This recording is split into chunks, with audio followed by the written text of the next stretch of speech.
Muy buenos días y bienvenidos sean todos y todas a su programa de Signos Vitales, tu podcast de salud. Hoy, sábado 2 de julio del 2022, agradecido con todos los que se están conectando aquí a las facilidades. Hoy es un día lluvioso aquí en la Isla del Encanto, que está lloviendo, pero es bueno para refrescarnos un poquito. A todos los que se están conectando por primera vez, bienvenidos sean todos y todas. Mi nombre es Iván Rodríguez Colón, soy médico de familia y desde este espacio estamos compartiendo con ustedes información que entendemos que es de valor, que lo hacemos de una manera tranquila, honesta, sencilla, para que todos lo podamos entender y que nuestros días sean mejor con un poco más de información, que podamos interactuar de una mejor forma. Y para hoy tenemos una súper invitada de lujo que está desde Madrid, España, que accedió a estar con nosotros y para nosotros es, ¿verdad?, un placer, un honor y un privilegio que esté con nosotros. Y ella es Berta Brusilovsky Filler. Saludos, Berta. ¿Qué tal? Aquí buenas tardes en Madrid.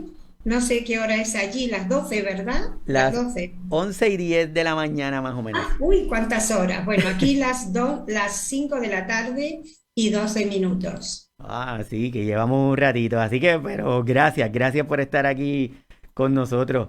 Hablando y dando información de Berta, ella es arquitecta y técnica urbanista, tiene máster en accesibilidad y diseño para todos, docente universitaria en temas de urbanismo, centros históricos y accesibilidad cognitiva, tiene diversas publicaciones sobre planeamiento urbano, centros históricos y accesibilidad, interviene en múltiples congresos nacionales e internacionales, investiga, crea y difunde en los últimos años el modelo para diseñar espacios accesibles. Es la presidenta de la Asociación para la Comprensión Fácil de Entornos y Edificios y es una de nuestras nuevas colaboradoras de aquí de Signos Vitales, que para nosotros es un súper honor y placer que esté aquí. Berta, ¿cómo viviste esto de la pandemia, COVID? ¿Cómo fue tu experiencia de esta pandemia?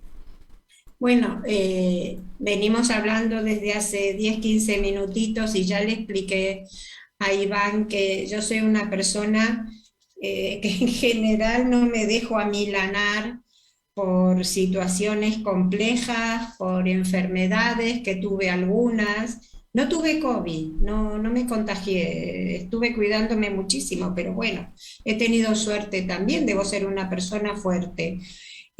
Yo lo pasé como el resto de las personas que estaban a mi alrededor en ese momento. Todo esto empezó en 2020, así fue, nos cayó como un mazazo el COVID y entonces nos tuvimos que ir adaptando a las situaciones.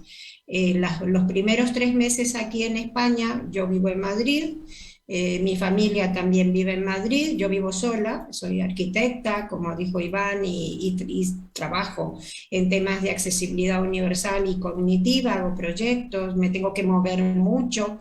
Y durante los 3 primeros meses del COVID, prácticamente yo estuve encerrada en mi casa porque las personas de mi edad pues no nos dejaba salir la política sanitaria de España y gracias a eso pues creo que hubo menos problemas de los que hubo en otros países. Bueno, me parece, no lo sé. Yo creo que la política del COVID en España ha sido bastante bien gestionada de manera estratégica en cada una de las comunidades autónomas, que ya sabéis que España está dividida en 17 áreas que se llaman comunidades autónomas. Bueno, para hablar de mí, durante esos 3 meses prácticamente yo estuve encerrada en mi casa, mis hijos venían, me traían la comida, me dejaban la bolsa de la comida fuera y yo tenía que entrarla en la casa porque es que no nos podíamos, perdón, no nos podíamos comunicar para nada, nada. Incluso a mis hijos hubo un momento en que ellos no podían ir por la carretera porque estábamos todos enclaustrados. Entonces, ellos lo que hacían era traerme la comida, sacaban la foto mía, me sacaban una foto, yo estaba detrás de la ventana, detrás del cristal con cara de asustada sacaban la foto, entonces si la policía los detenía, los paraba, pues mostraban la foto. No es que fuimos a dejarle la comida a mi madre. Pero yo soy arquitecta, soy urbanista, soy muy estudiosa y desde hace muchos años me dedico a la accesibilidad cognitiva. Y gracias a esta dedicación mía, pues estuve pues trabajando durante 2020, durante 2021 y este comienzo de 2022 ya es estupendo para nosotros. Pero ¿qué hice en estos 2 años? Escribir 2 libros. Entonces, creo que he utilizado muy bien el tiempo que estuve recluida en más o menor medida, porque ya a partir de esos 3 meses ya nos dejaban salir a la calle, nos daban una hora específica a los jóvenes, otra a los mayores, otra a los niños para salir, caminar, hacer actividades. Y entonces el primer año que estuve recluida, que fue el 2020, escribí un libro sobre accesibilidad cognitiva y personas mayores, tanto personas mayores con problemas cognitivos como sin problemas cognitivos, y también personas con Alzheimer. Ese fue el primer libro que escribí en 2020 y ya en 2021 me lancé y publiqué el libro de accesibilidad cognitiva y trastorno del espectro del autismo. Así que no hay duda de que el COVID a mí me vino estupendamente bien para estudiar muchísimo, muchísimo, y para poder producir material teórico que puede beneficiar a muchas familias, a muchos profesionales sobre todo de mi profesión de arquitecto, pero también a otros profesionales que trabajan con personas o con discapacidades intelectuales o del desarrollo, o con adultos mayores con ciertos problemas ya del envejecimiento y por supuesto el trastorno del espectro del autismo. Así que nada, 2 años muy productivos y aquí sigo.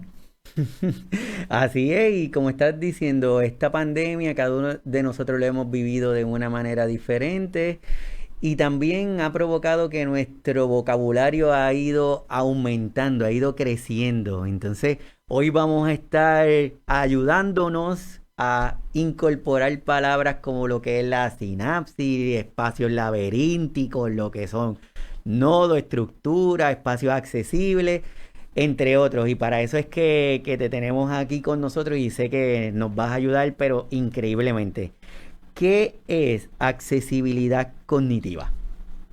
Bueno, para empezar tenemos que hablar de accesibilidad universal. La accesibilidad universal es esa potestad el derecho de las personas a poder acceder hasta el último rincón de la tierra, o por lo menos de su tierra pequeña, de su comunidad o de su sociedad. Sin accesibilidad no se puede circular, no se puede aprender, no se puede resolver los problemas. ¿Qué quiere decir esto? Que las personas somos diversas. Yo soy mayor, por ejemplo, Iván es más joven. Pero bueno, dentro de la diversidad obligatoria, porque todos nacemos, crecemos, somos adultos, somos mayores y luego, bueno, se termina la vida, dentro de esas diversidades hay otras diversidades. Por ejemplo, la diversidad física, que significa personas que tienen dificultades para desplazarse o porque les falta un miembro o porque se han roto un miembro o porque por algún tipo de circunstancia, la que sea, están en una silla de ruedas. Entonces, esa es la accesibilidad física. La accesibilidad física ya lleva 30 años en España con legislación, o sea, la legislación de la accesibilidad física, que es cómo tienen que ser las rampas, cómo tienen que ser los ascensores, cómo tienen que ser el ancho de los pasillos, dónde hay que colocar las barandillas, cómo tiene que ser el giro de una silla de ruedas dentro de un baño, por ejemplo, para que esta persona pueda moverse. Entonces, la accesibilidad física, que ahí muy bien la ha puesto Iván con una diapositiva, nace en España en los años 90 del siglo pasado. Quiere decir que nosotros tenemos lo que se llama un código técnico perfectamente desarrollado, que en cualquier momento os lo podéis bajar, porque el código técnico que hace el Ministerio de Fomento es público, es gratis, público, gratis, gratuito, se puede bajar, no hay ningún problema, se puede descargar, y cada año se va renovando el código técnico en función de lo que demanda los técnicos, los profesionales y la propia sociedad. Porque nosotros en España, y claro, yo puedo hablar de España y puedo hablar algo de Latinoamérica, no de Puerto Rico, porque la verdad no he estado allí, pero de Puerto Rico para abajo he estado en todos los países de Latinoamérica. Entonces, este código técnico desarrolla absolutamente todas las características de accesibilidad física y de seguridad, también de seguridad física, ¿vale? Pero esto es la accesibilidad física. Lo que puso hace un momentito Iván son tres exactamente. Hay accesibilidad sensorial, que son las personas que son ciegas, o no tienen que ser ciegas, que ven poco, porque no es solamente la persona que no ve nada. Hay que pensar en las personas que ven poquísimo y que son ciegas. Entonces, la situación es completamente diferente para la accesibilidad sensorial y problemas, también personas que tienen problemas de escuchar, de oír, ¿vale? Y es completamente diferente en la accesibilidad física de una persona en silla de ruedas o dificultades de trasladarse en el espacio que de la accesibilidad sensorial. ¿Vale? Porque una persona que es ciega perfectamente se desplaza caminando de aquí para allí con su bastón de ciego, y que es un bastón especial que ha sido inventado, que es fabuloso, porque hay bastones de diferentes colores para diferentes situaciones de ceguera. Y las personas que no escuchan bien, si es que están operadas, tienen posibilidades de escuchar mejor si se ponen los aparatos en las zonas donde estas personas, por ejemplo, o toman clase, o van al cine, o van al teatro. Pero ¿qué pasa? Bueno, y todo esto que estoy diciendo está en el código técnico, en ese código técnico que digo que está todo registrado. ¿Y qué pasa con la accesibilidad cognitiva? No hay nada escrito. ¿Y por qué no hay nada escrito? No hay nada escrito porque la accesibilidad cognitiva, si la accesibilidad física nació en 1985, 1990, la cognitiva, hasta los 10 primeros años de este siglo, hasta 2009, 2010, no se hablaba de ella prácticamente, ¿vale? E incluso la accesibilidad cognitiva nace para resolver los problemas de la espacialidad, la mejor espacialidad para personas con discapacidades intelectuales o del desarrollo. Pero yo trabajo en este momento con personas con deterioro cognitivo, que son mayores, personas con Alzheimer, que son mayores o no son tan mayores, porque desgraciadamente el Alzheimer, ahora estoy trabajando con personas de 40 años que tienen Alzheimer. Entonces, ¿qué pasa con la accesibilidad cognitiva? Que es muy variada, muy variada. No es como una pendiente de una rampa. El 6% en tal caso, el 8% en tal otro y el 12%. No, la accesibilidad cognitiva es algo muy complejo, que yo estudio desde el año 2010, en que hice un máster de accesibilidad universal. Y entonces, como a mí nadie me enseñó cómo resolver la accesibilidad cognitiva, yo dije, no, yo me pongo aquí a pensar. Y me puse a pensar. Y entonces desarrollé un modelo para diseñar espacios accesibles, espectro cognitivo, que lleva estas palabras que Iván puso en la diapositiva, que son sinapsis, espacios laberínticos. Modelo es modelo para diseñar espacios accesibles, espectro cognitivo. Los espacios laberínticos son los que hay que romper. Cuando un espacio es laberíntico, no es comprensible y dificulta la orientación, el direccionamiento, la capacidad de las personas, ya sea con discapacidad intelectual, con deterioro cognitivo, con autismo, para que se puedan desplazar fácilmente de un lado a otro. Es decir, que hay que romper el espectro, el efecto laberinto para que haya accesibilidad cognitiva. La estructura es algo fundamental, porque si no hay una estructura reconocible, las personas no van a poder desplazarse por esos espacios porque no van a ser comprensibles. Voy a poner un ejemplo y dentro de unos 5 minutos os voy a pasar un PowerPoint para ver las cosas que hemos hecho aquí. Les voy a poner un ejemplo. Yo estoy trabajando ahora en centros de día para personas mayores. Los centros de día en España son unos equipamientos donde las personas mayores van a las 9 o 10 de la mañana y a las 5 o 6 de la tarde se van a su casa.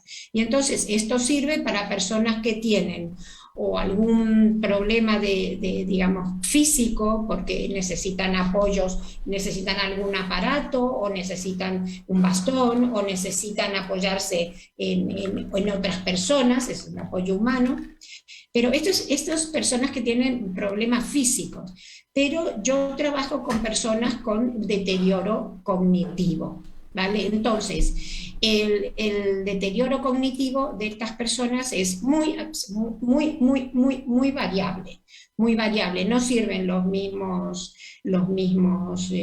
centros para personas que tienen deterioro cognitivo y Alzheimer que personas que tienen un problema físico.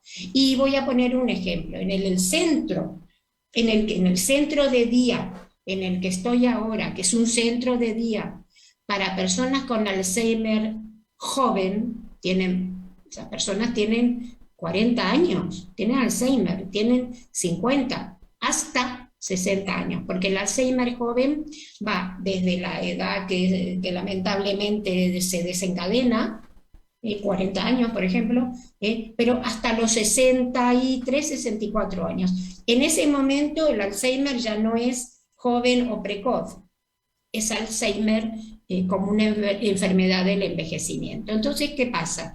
Que la estructura de este centro de día no está correctamente diseñado. ¿Por qué? Porque es un edificio que se ha regalado, alguien, no sé quién, regaló al Ayuntamiento de Madrid, y entonces la estructura, la organización de ese centro de día no está preparado para personas que tienen Alzheimer precoz.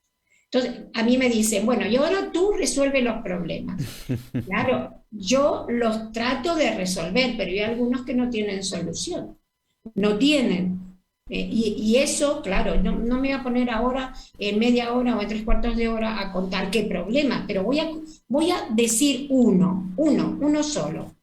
Las personas con Alzheimer, que están, por ejemplo, en un centro de día, tienden a querer irse, a ir a la puerta y si pueden abrir la puerta y adiós, y se van. Eso nos ha pasado, bueno, a mí no, porque yo cuando voy me cuentan las incidencias para resolverlas. Entonces, las personas quieren irse. Entonces, si resulta que para pasar del pasillo derecho del centro al pasillo izquierdo tienen que pasar por el hall de entrada, eso es un inconveniente y eso es un error de organización, un defecto de la estructura del edificio. Por eso, ahora volviendo al modelo para diseñar espacios accesibles, lo primero que hay que tener en cuenta es la buena organización de un programa, de un proyecto arquitectónico. ¿Vale? Entonces, creo que con esto la palabra estructura o organización habéis entendido y luego hay que resolver el efecto laberinto y otros aspectos que veremos ahora rápidamente. Así es, y te debo confesar que una vez que estamos expuestos al tema, empezamos a leer, nuestra forma de ver las cosas cambia, porque ahora yo llego a los sitios sin saber nada, solamente es con lo que he leído y lo que tú nos estás diciendo, y ya automáticamente ya uno empieza a ver esas estructuras que no son tan amigables. Entonces, porque nosotros lo vemos porque si no tenemos hasta el momento, gracias a Dios, alguna discapacidad, pues no lo vemos como un problema, pero si se me hace difícil caminar, hay un escalón y no hay otra alternativa, eso es un problema para esa persona. Entonces, eso que nos estás comentando es súper, súper, súper importante. Entonces, también queremos resolver algunas cosas buscando o atacando, por decirlo de alguna forma, a la persona, pero no a las estructuras. Entonces también eso nos pasa con pacientitos de Alzheimer, que tenemos compartiendo aquí en el chat también a personas que tienen Parkinson de estadio precoz, que entonces no buscamos modificar el ambiente, sino tratamos de modificar a la persona y eso no, pues no. Eso es horrible, eso es horrible. Por eso yo, claro, como tuve tanto tiempo con el COVID de estudiar, pues en el año 2020 leí las 800 páginas de un libro que se llama Neurología de la Conducta y a partir de mi modelo para diseñar espacios accesibles, espectro cognitivo, desarrollé un nuevo modelo basado en qué? En cómo funciona la persona en el espacio.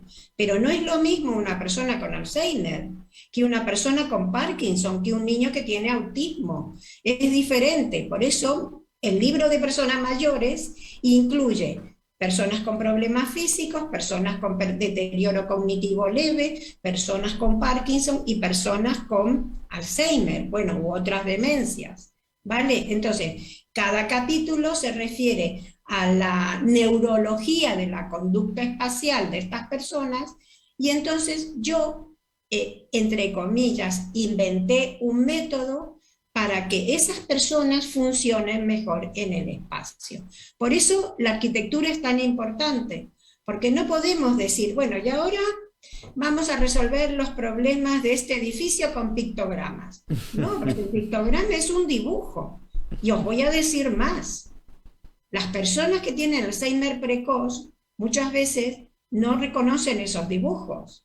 Entonces, ¿cómo vamos a decir que la accesibilidad cognitiva solo se resuelve con pictogramas? Sí, se resolverá en determinado caso con pictogramas, pero es la arquitectura, es el espacio el que debe cambiar, ajustarse a la persona y no la persona al espacio.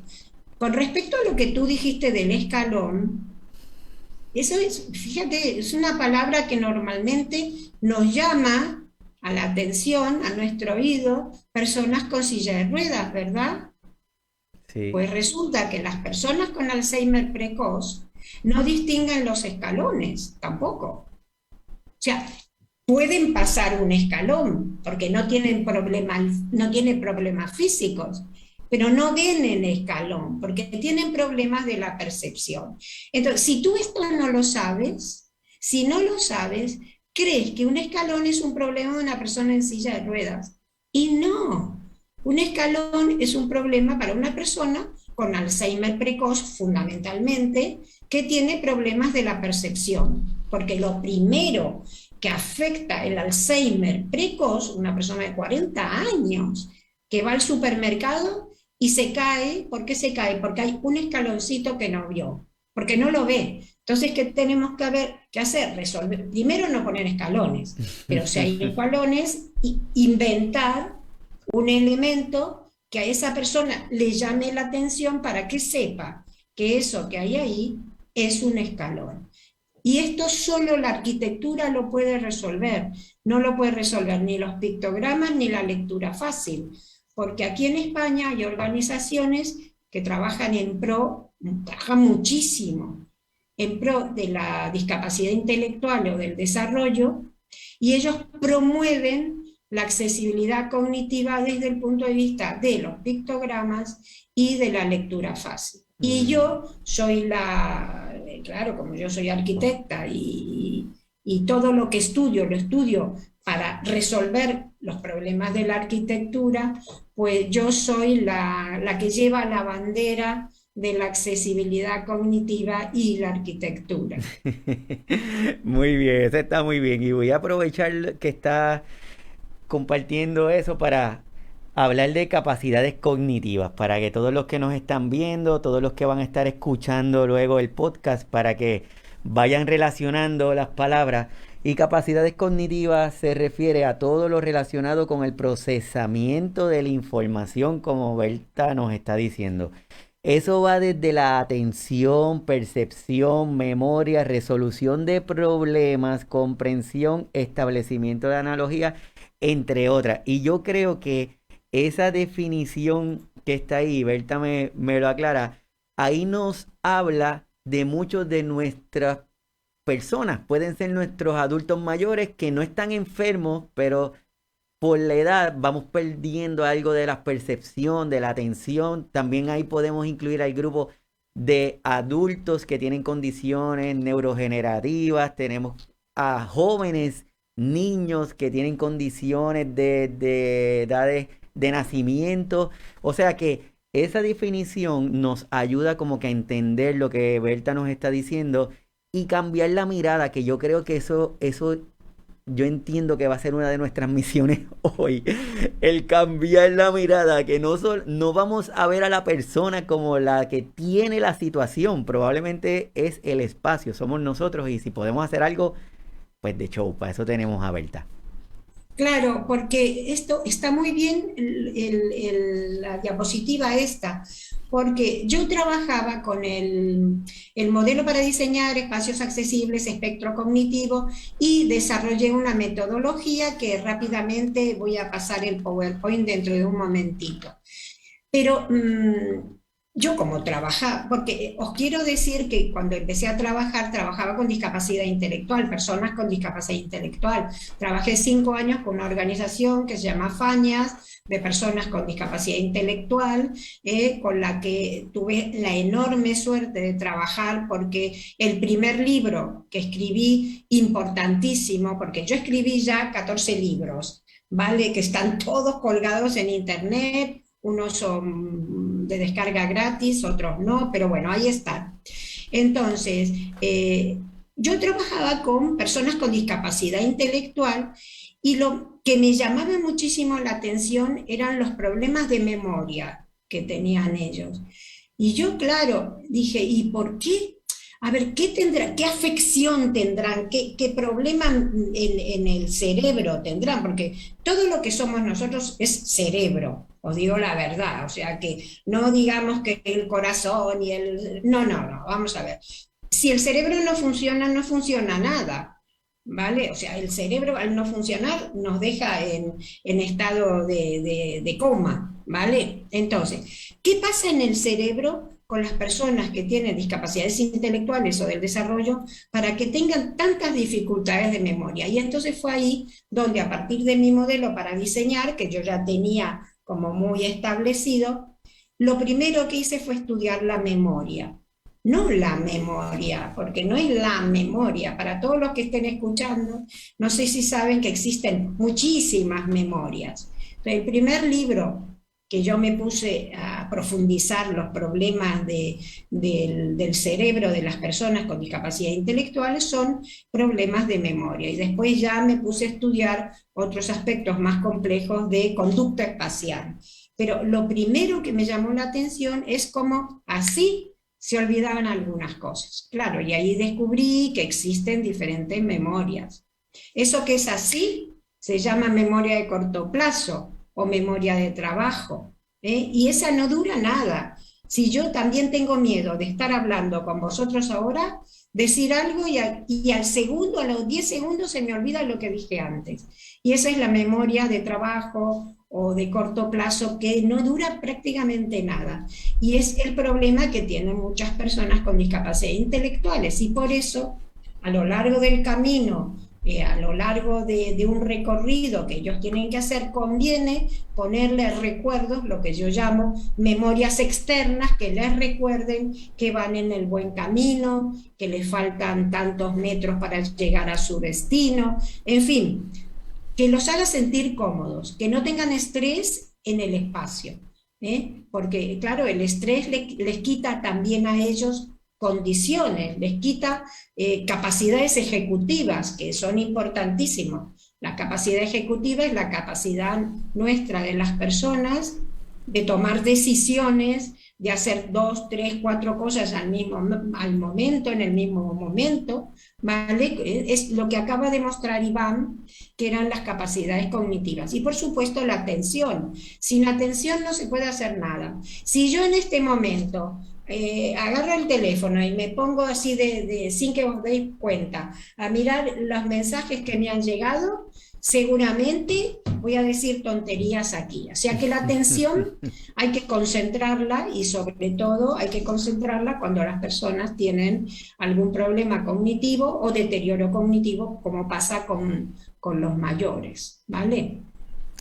Así es, por eso es que el tema es tan fascinante y cuando uno empieza a conocerlo, entonces que le llama la atención, mientras uno no busca o no tiene la oportunidad de tener esta información que tú nos estás dando, pues vamos a continuar viendo ese pasillo que no tiene ningún letrero, que me dicen muchas veces en mi área en oficina, hospital, muchas veces alguien te pregunta, estoy buscando el área de laboratorio, y uno le dice, es en la quinta puerta.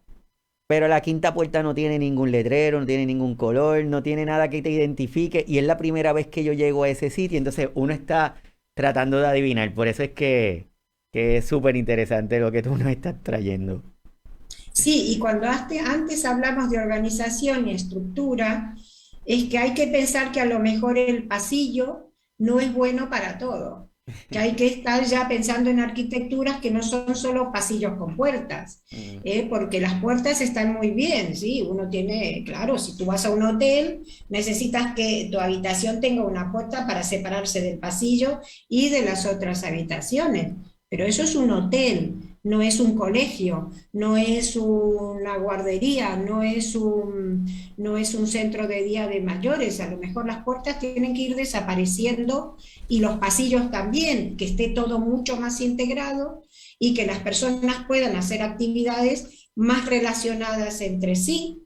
Y además, cuando haya necesidad de cerrar una zona, se buscan elementos de diseño arquitectónico para cerrar esas zonas. ¿Vale? Entonces, yo creo que el problema es que estamos, Iván, estamos los arquitectos muy centrados en metodologías muy tradicionales, muy apegadas a lo que se llama el pasillo, porque el pasillo es un elemento arquitectónico muy importante y además a lo largo de la historia se ha valorado mucho el pasillo, pero ahora hay que pensar que a lo mejor hay que cambiar el chip y ya no es el pasillo, es otra cosa que se llamará pasillo uno, pero no es pasillo tradicional, ¿no? Entonces, como no queda mucho tiempo, ¿verdad? Si Mm. quieres, paso el PowerPoint para que veáis qué hemos hecho nosotros, pero es un PowerPoint de hace unos cuantos años, no voy a compartir pantalla. No es un PowerPoint último, porque creo que primero hay que impregnarse en lo que es la accesibilidad cognitiva se ve bien, ¿verdad, Iván? Sí. Vale, perfecto. Entonces, hay que impregnarse en lo que es la accesibilidad cognitiva para seguir aprendiendo. Entonces, el modelo para diseñar espacios accesibles tiene detrás un método y mucho trabajo. O sea, yo no me lo inventé de la nada, tuve que estudiar muchísimo, tuve que estudiar la percepción, los aspectos sensoriales y entonces, ¿qué he hecho? ¿Qué tiene de novedoso esto? Es un método innovador, participativo y de diseño para la accesibilidad cognitiva. Es innovador porque no hay otro así, es que no hay porque era tan complejo que parece que solo una persona como yo, que es tan voluntariosa, pudo meterse a fondo en el tratamiento del problema. Y es participativo porque yo siempre he trabajado directamente en relación con la persona con discapacidad, persona mayor, persona con autismo o persona con una enfermedad determinada, que necesita, para que este proyecto necesita mucha sensibilización para el desarrollo de los proyectos, ¿vale? Hay que diseñar, hay que diagnosticar y hay que hacer evaluaciones en accesibilidad cognitiva, ¿vale? Entonces, ¿el resultado qué es? El método un modelo participativo para la comprensión de entornos y edificios. ¿Para qué? ¿Qué hace? Crea un vocabulario espacial de lugar, un vocabulario espacial de lugar, de tipos de señales que son los responsables de la orientación. El modelo tiene unos principios, como dije antes, hay que neutralizar el efecto laberinto. Si hacemos espacios laberínticos, pues las personas se van a perder siempre. ¿Y cómo se resuelve el efecto laberinto? Con un buen diseño, de eso no me cabe la menor duda, pero haciendo que todos los encuentros entre espacios estén perfectamente diseñados. Y la palabra encrucijada es muy importante, porque ¿qué hay que hacer? Romper las encrucijadas. La encrucijada es un lugar, cuando yo voy a un encuentro de caminos, eso es una encrucijada. Bueno, eso tengo que romperlo.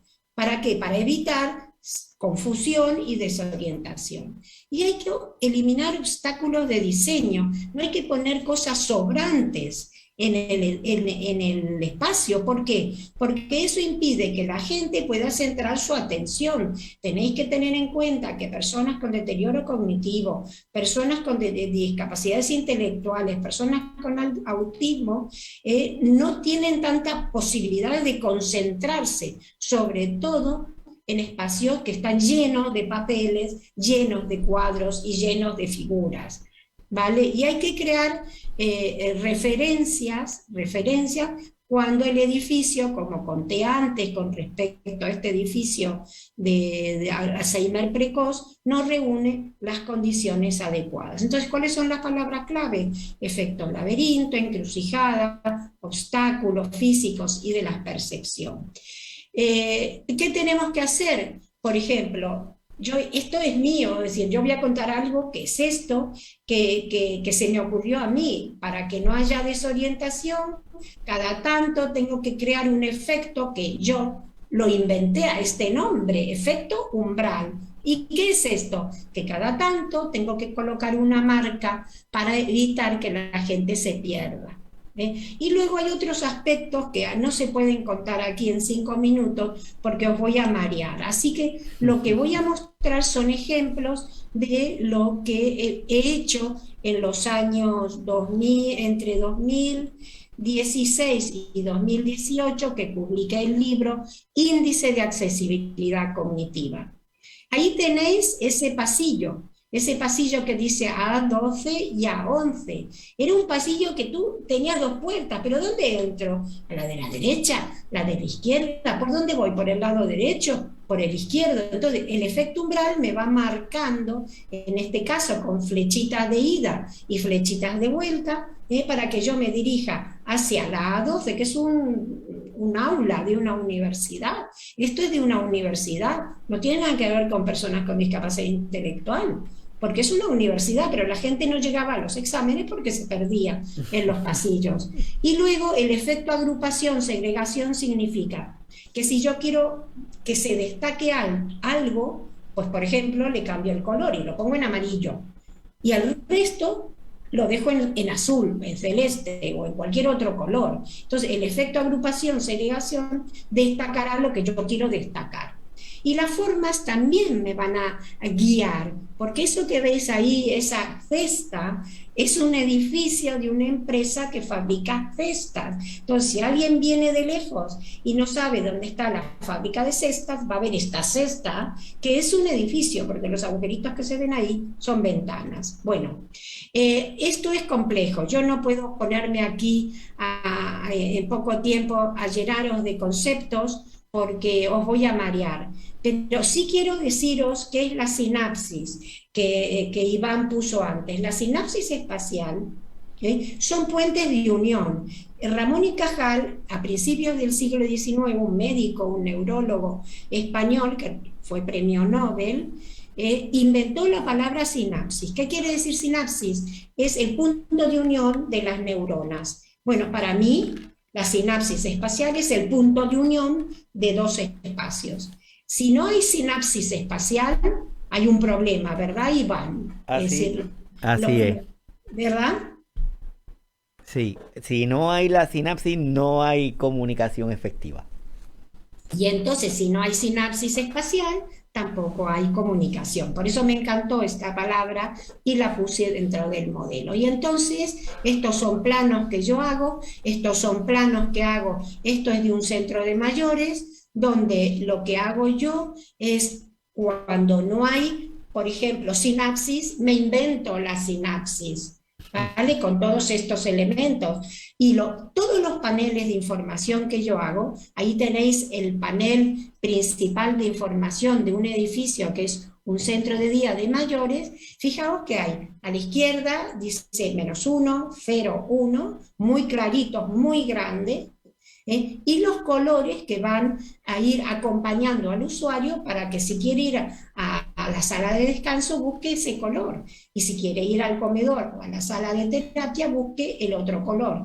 Y del otro lado del edificio, en el centro, veis que hay un patio, esto es un patio interior, pues del otro lado están las actividades verdes, y entonces el color, además de las formas, van distinguiendo los espacios para que las personas no se desorienten.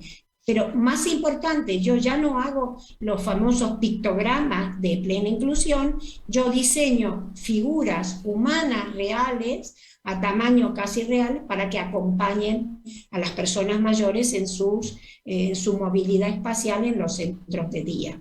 Esto, en cambio, mirad, esto es sencillamente soluciones, yo digo, soluciones pactadas con los espacios.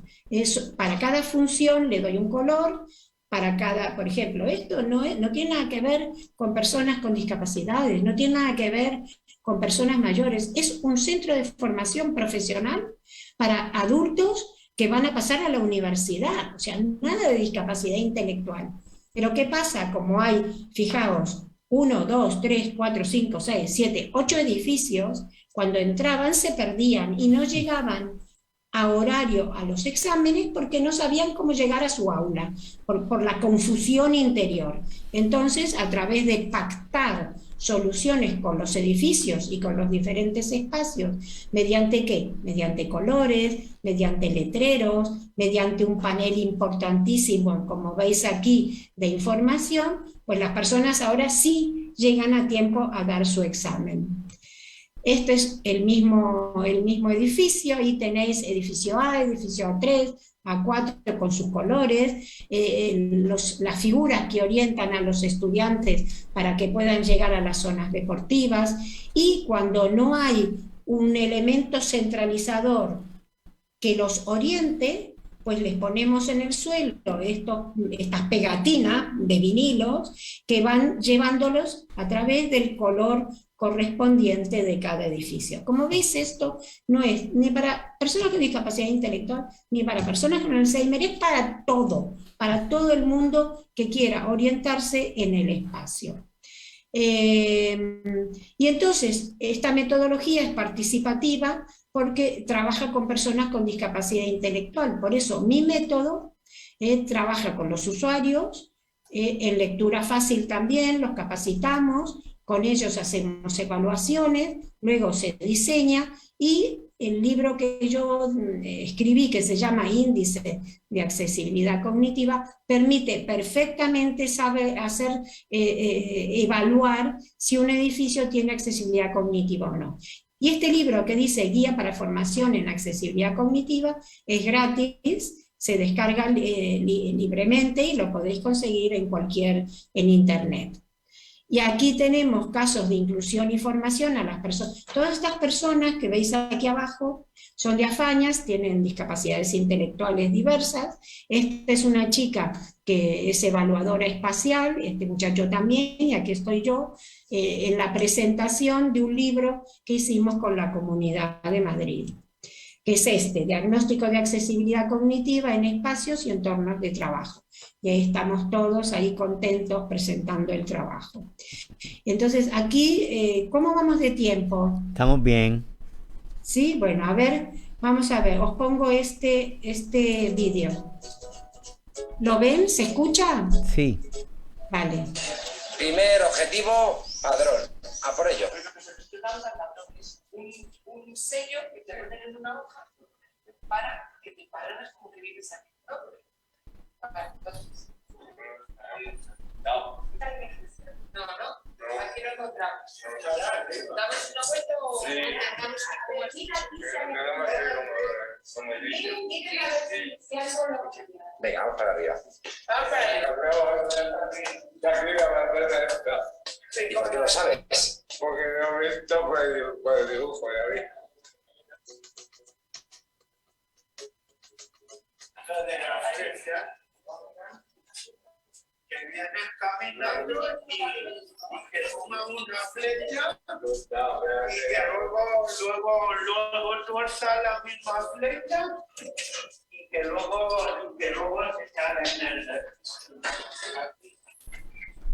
¿Qué le pasa a la silla de ruedas aquí? No, de la silla de ruedas. Uno si viene con la silla de ruedas, pues está muy alto para...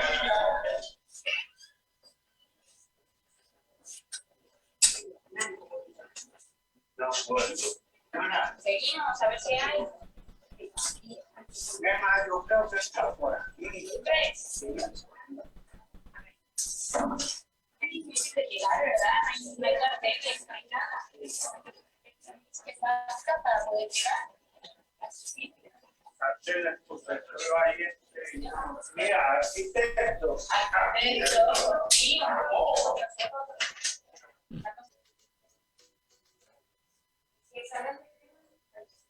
¿dónde pondríais el cartel grande?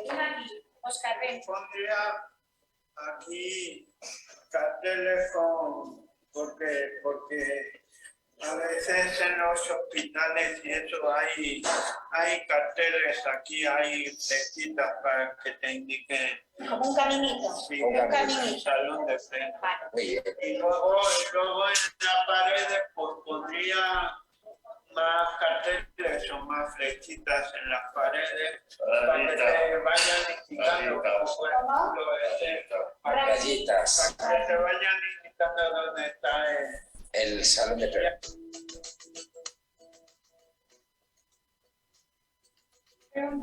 La idea es cómo podríamos conseguir que la gente se pudiera orientar sin preguntar a nadie. Pero sin preguntar hubieras encontrado. más complicado. Más complicado. Entonces, si hay que preguntar mucho, ¿es accesible o no es accesible? ¿Es fácil o es difícil? ¿Y qué es lo que vamos a hacer para que sea fácil? ¿Qué vamos a poner en el ayuntamiento? Esto. ¿Y qué más? Una maqueta o una especie de plano en un corcho que esté corcho, pero que haya puntos de colores en cada planta. La primera verde, la segunda rojo, la tercera amarillo.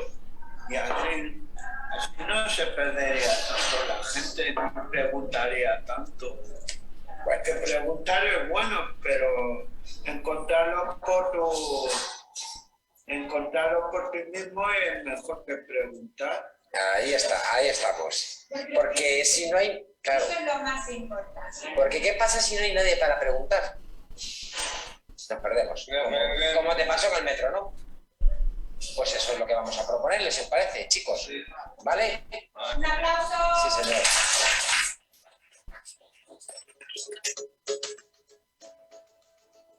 Bueno, yo creo que me escuchas, ¿verdad? Sí. Vale. Aquí paso, ¿cuánto tiempo queda para saber cuándo terminar y no aburrir a la gente? Como 10 minutitos. Vale, pues esto voy a pasar rápidamente, estos pictogramas, estas diapositivas de cómo trabajamos nosotros poniendo elementos. Claro, tenemos que estudiar los edificios, los solucionamos con diferentes colores, con diferentes elementos de direccionamiento, centros focales. Esto, por ejemplo, es importantísimo porque fue dividir un patio enorme donde la gente no podía orientarse, tenía a la derecha unas actividades en un patio, a la izquierda otras, y no sabía nunca si era a la derecha, si era a la izquierda. ¿Y qué hicimos? Pues sencillamente pintamos la parte derecha de amarillo, la izquierda de azul y ahora ya nadie se pierde. Lo que yo llamo circuitos accesibles para facilitar los movimientos. Aquí tenéis las guías de continuidad que visteis antes en la foto. Esto es también el tratamiento de los elementos, las puertas. El azul conduce al azul y el amarillo al amarillo con sus figuras, sus pictogramas. Pero también, ¿qué hacemos? No solamente utilizamos figuras, utilizamos toldos para marcar un circuito, el direccionamiento de un circuito, utilizamos paneles, sobre todo cuando yo pongo, aquí tenéis la famosa sinapsis, que es el encuentro, y ahí pusimos un panel, pero lo importante de la sinapsis es que este panel que veis ahí, que dice ascensor y aulas y administración, del otro lado tiene que estar escrito también, como veis aquí. Yo no puedo decir qué pasa de un lado y no poner lo que pasa del otro, porque si no la gente que lee de un lado sabe a dónde ir, pero la que lee del otro lado no puede imaginarse si no hay un texto o un dibujo. Aquí tenéis una perspectiva de cómo trabajamos en un espacio que antes era terrible, era que era el gris que veis aquí, un pasillo espantoso, que luego lo convertimos en con un panel de entrada de 2 colores, donde todo estaba perfectamente establecido. Bueno, esto es nada, porque esto es el diseño de los centros, y nada más. Creo que con esto termino, ¿vale? Dejo de compartir, y ya estamos aquí todos. No, súper espectacular y cuando nos da el ejemplo se nos hace muy fácil ver el sitio, como decimos, desnudo, sin nada, y una vez ya trabajado se nos hace como que tan fácil. Y hasta yo pienso, caramba, ¿y por qué no lo hicieron desde el principio? Pero gracias a Dios que estamos aquí aprendiendo contigo, porque son oportunidades que se nos dan, y cuando vamos a los sitios, pues también es fácil uno ir señalando y tal vez hacer alguna recomendación para que lo hagan. Y todos los que nos están compartiendo probablemente les está pasando como a mí, que estoy pensando en ese lugar donde vamos más frecuente, que es en nuestras casas. Y ahí estamos imaginándonos como que caramba, ¿y por qué no le pongo esto? Es cierto, todos los colores son igual y muchas veces los colores son hasta oscuros. Alguien que tiene una limitación en la capacidad visual, pues se le va a hacer más difícil. Entonces, tal vez ahora empezamos a desarrollar estas ideas en nuestras casas. Me alegro. Bueno, pues esto es lo que os puedo decir hoy, porque esto requiere tiempo, requiere el aprendizaje de una serie de conceptos, y sobre todo para no solamente los arquitectos, por ejemplo, si hay terapeutas o si hay trabajadores sociales o cualquier otro tipo de técnico social que esté trabajando con personas con discapacidad intelectual, con mayores, con autismo, tiene que saber cómo resolver desde el punto de vista arquitectónico, porque aunque sea trabajador social, el trabajador social tiene que decirle al arquitecto lo que necesita. Yo cuando voy a un centro de mayores, lo primero que hago es reunirme con el equipo para que me digan qué problemas hay, porque hay algunos que yo ya sé, ya conozco, que están en mis libros, pero por ejemplo ese tema del Alzheimer precoz, yo nunca había trabajado con personas de 40 años con Alzheimer, y entonces me tuve que poner a estudiar neurología de la conducta espacial del Alzheimer precoz, y luego la directora me dijo, sí, pero además esto, y además esto otro, y además esto otro, y entonces entre todos podemos buscar unos recursos óptimos para resolver los problemas que el edificio que está mal diseñado no resuelve. El otro día yo estaba en este centro de Alzheimer precoz, que claro, yo voy allí y nunca me voy a perder, porque yo tengo una memoria espacial muy, muy grande, pero había una chica, cuando digo chica debía tener 39, 40 años, que había entrado hacía un mes en el centro de Alzheimer precoz y entra y nos pregunta, ¿dónde está el comedor? Y el comedor estaba a 10 metros, pero estaba completamente perdida en un pasillo que quedaba a 10 metros del otro pasillo, pero que ya no sabía qué dirección tomar. Y eso es personas con Alzheimer precoz de 40 años. O sea que hay que resolver la vida de estas personas porque tienen todavía mucha vida por delante. En fin, yo creo que hay mucho por decir todavía. Lo que sí me gustaría es que la gente conozca los libros, que se me olvidó por completo de exponerlos en las diapositivas, pero que sepáis que hay por lo menos 7, 8 libros sobre accesibilidad cognitiva y luego hay 4 libros de neurociencia y arquitectura. Esos lamentablemente hay que comprarlos. Los otros, los de accesibilidad cognitiva, son de descarga gratis. Pero si entráis en mi página web, que es https://seguridadespacialcognitiva.org, ahí está todo. Tenéis ejemplos de centros de mayores, de centros de autismo, tenéis los libros, tenéis artículos, tenéis ahí todo, ¿vale? O sea que esto es un comienzo, pero que hay que leer mucho y trabajar mucho con la gente y con las personas para llegar a buenas soluciones.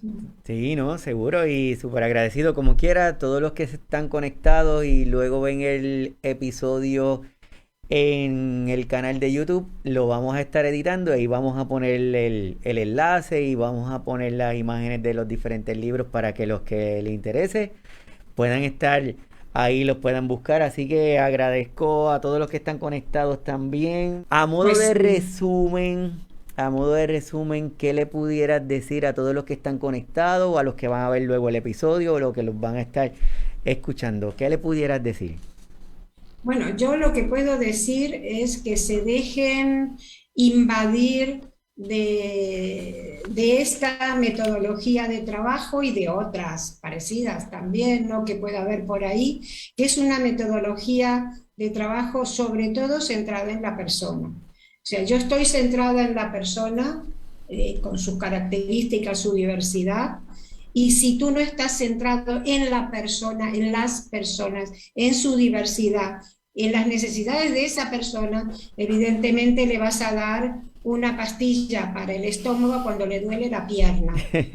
¿Entiendes? Entonces creo que hay que pensar, además, y ya pensando en que yo ya llevo muchos años con esto, que lo que no se puede hacer es resolver con 4 soluciones. Bueno, me quito de encima el problema con 4 cartelitos y ya está. Bueno, esto, los puntitos en el suelo, no. Los puntitos en el suelo resuelven algunos problemas, pero no resuelven otros. Lo que hay que atacar es al proyecto de arquitectura desde el vamos, es decir, trabajar con las escuelas de arquitectura, que tengan conocimiento los arquitectos de algunos aspectos de neurología de la conducta, para saber cuáles son los problemas de un mayor, de una persona con autismo, de una persona con discapacidad intelectual, y que se dejen aconsejar tan los técnicos, los arquitectos por las personas especializadas, los médicos, neurólogos, los terapeutas, los trabajadores sociales, etcétera, y a su vez que ellos se dejen aconsejar también por buenos arquitectos que trabajan de otra manera, como hago yo y mi equipo de trabajo, porque yo tengo un gran equipo de muchas mujeres que colaboran conmigo. Todos los proyectos los hago casi siempre con chicas que me acompañan. También tengo algunos arquitectos, colaboradores, pero que desde el punto de vista de la diversidad hay que trabajar con metodologías innovadoras. No es suficiente decir, bueno, con el pasillo le pongo 4 pasillos, 4 puertas, no sé qué, un comedor, y así lo resolvemos. No. Hay que atacar el problema, que es cuando una persona tiene Alzheimer, pues tiene un problema cerebral, y cuando tiene autismo también. Entonces no podemos decir, no, vamos a solucionarlo poniendo muchos puzzles. No.